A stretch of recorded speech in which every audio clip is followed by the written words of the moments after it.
des meilleurs latéraux du monde pour seulement 10 millions d'euros. Ça, c'est du mercato. Merci Deco. Même si on savait qu'Cancelo, il était quasiment sûr de rester là, 10 millions.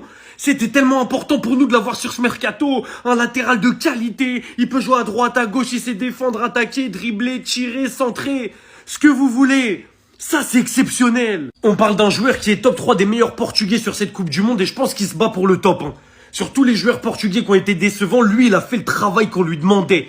Et lui, il prouve tous les jours que c'est un latéral de qualité. L'amour de Cancelo pour le Barça, il est plus à prouver. Et l'apport de Cancelo dans le jeu du Barça, il est plus à prouver non plus. Sous Xavi, c'était excellent. Sous Flick, c'était excellent. Il met des buts clutch à chaque fois dans les grands moments. Il est là quand on a besoin de lui. Et là, ça va faire extrêmement de bien parce que le problème qu'on a sur les latéraux, que ce soit à droite ou à gauche, ce mec-là, il est fiable. Après avoir signé Gordon pour 80 millions qui est en train de choquer tout le monde sur cette phase finale de Coupe du Monde, avec 2 passes en 16e de finale et un match exceptionnel contre le Mexique en 8e, on signe un des meilleurs latéraux du monde qui peut aussi bien jouer à droite qu'à gauche pour seulement 10 millions d'euros. Ramenez-nous Alvarez et le mercato, déjà, il est carré. J'ai hâte que le mercato du Barça reprenne à 100% parce que pour l'instant, ce que je vois, j'aime beaucoup. Gordon, j'aime beaucoup. Cancelo, j'aime plus que beaucoup. Je savais déjà quand il y a eu son retour l'année dernière, j'étais comme un ouf. Et là, on en avait besoin. 10 millions, c'est cadeau. Soyez seulement prêts, Cancelo est de retour pour traumatiser la Liga avec le Barça. Il en a pas fini avec vous. Il en a pas fini avec vous. Il est là pour le back-to-back-to-back. C'est bon? Les Marocains, j'ai juré maintenant, là. Je vous comprends. Je vous comprends à 200%. Vous avez vu la position dans laquelle le Maroc, ils étaient à la CAN. Quoi qu'ils fassent, qui gagne, qui perde, qui joue bien, qui joue pas bien, qui ait des 0-0, qui marque ou pas, à la fin des matchs, c'était quoi? Corruption, corruption, corruption. Tout le monde criait à la corruption, même quand il n'y avait rien du tout. Et en fait, la manière dont ils se sont sentis agressés et après ils se sont mis sur la défensive, bah en fait les gars, je comprends. J'ai juré, je comprends. Je comprends pourquoi, parce qu'en fait, j'ai capté avec Messi en fait.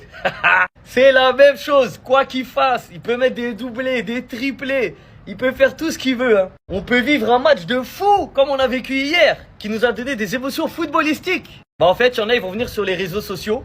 Ils vont faire comme s'il n'y avait pas eu de match de foot et ils vont parler que de corruption, de corruption, de corruption. Et là, du coup, maintenant, je comprends les Marocains. Je comprends pourquoi ils se sont renfermés. Après, attention, je comprends leur position. J'accepte pas toute la haine qu'il y a eu autour des réseaux entre les différents pays, etc. Parce que moi, je suis pas dans celle-là. Mais en fait, c'est fatigant. Parce que la seule manière pour qu'on dise pas corruption, c'est que tu sois éliminé, en fait. C'est-à-dire, le Maroc, ils ont été jusqu'à la finale de la CAN, c'était la corruption. Là, l'Argentine, s'ils sortent pas avant la finale, ça va être corruption jusqu'au bout. Donc limite, c'est mieux qu'ils sortent au prochain tour. Comme ça, on passe à autre chose. Quoi qu'ils fassent, c'est corruption. C'est ça le dernier mot au final. Vous regardez même plus le football. Vous avez une idée déjà dans votre tête avant match. Et vous attendez que la fin du match pour sortir ces suppositions, etc. Donc les Marocains, je comprends tout ce qui s'est passé à la CAN finalement. C'est une position en fait qui est archi chiante. Parce que toi, tu viens pour jouer au football et même si par-ci, par-là, il y a des erreurs d'arbitrage ou quoi au caisse, le fait qu'on résume toute ta compétition à corruption, franchement, c'est nul, hein. C'est nul tout simplement. Ceux qui prétendent que la Suisse sera un match facile pour l'Argentine ne connaissent tout simplement rien au football. Et honnêtement, j'ai extrêmement peur de l'Argentine sur ce match-là, au vu des 2 dernières sorties argentines que j'ai vues.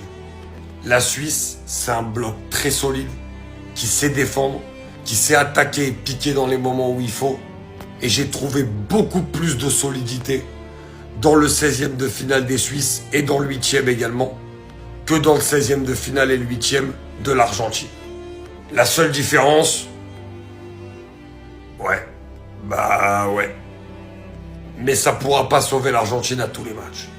Et si Scaloni ne change pas certaines choses pour ce match-là, je peux vous dire que ça va pas du tout être une partie de plaisir.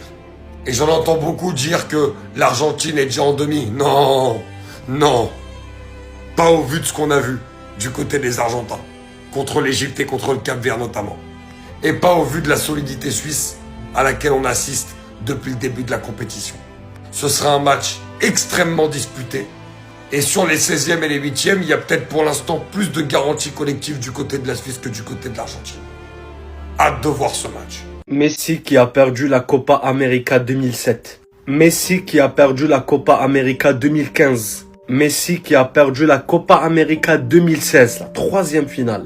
Messi qui a perdu la finale de la Coupe du Monde 2014. Et il a fini meilleur joueur. C'est lui le perdant, mais il a fini meilleur joueur. Donc regardez Messi ce qu'il a perdu. 2007, 2014, 2015 et 2016. Ça, c'est des finales qu'il a perdues. Donc quand Messi gagne, 2021 Copa América, Coupe du Monde 2022, Copa América 2024, il devient privilégié de la FIFA. Je veux avoir vos avis. Pourquoi quand Messi était en train de perdre, on n'a pas dit qu'il était privilégié de la FIFA? On a dit qu'il était finito avec son équipe nationale et qu'il gagnait des titres uniquement avec Barcelone parce qu'il y avait Xavi et Iniesta. Mais quand il gagne, c'est là le problème. Il gagne, donc c'est un privilégié de la FIFA. Les gars, c'est finales qu'il a perdu. C'est des finales. C'est un deuxième ici, les gars. C'est des finales qu'il a perdu. Donc je comprends pourquoi Messi dérange. Parce qu'il est revenu de loin. Après avoir tout perdu, il a tout gagné. C'est pour ça qu'il dérange.